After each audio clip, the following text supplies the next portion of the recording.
আমরা ইতিমধ্যে পৌঁছে গিয়েছি আমার জেলা বার্তার টিম নিয়ে শিয়ালদা।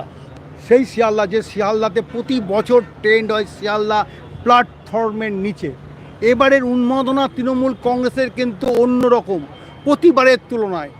1993 সাল থেকে আজ পর্যন্ত যতগুলো 21শে জুলাই হয়েছে, এবারে তাৎপর্যপূর্ণ 21শে জুলাই হচ্ছে।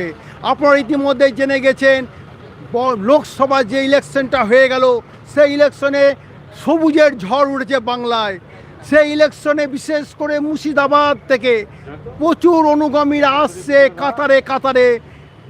অপূর্ব সরকার যিনি ওই জেলার সাংগঠনিক সভাপতি, তার নেতৃত্বে অগণিত মানুষ, অগণিত কর্মী নেতৃত্বরা আজ শিয়ালদামুখী বিভিন্ন ট্রেন, বাস, নিজের পার্সোনাল কারে করে আসছে।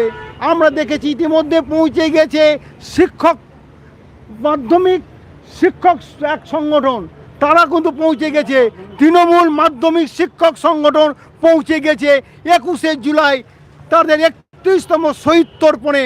আমরা দেখছি মুর্শিদাবাদের যিনি সভাপতি, অর্থাৎ বহরমপুর মুর্শিদাবাদ সাংগঠনিক তৃণমূল মাধ্যমিক শিক্ষক সভাপতি দিলীপ সিংহ রায়কে আমরা ইতিমধ্যে পেয়ে গেছি।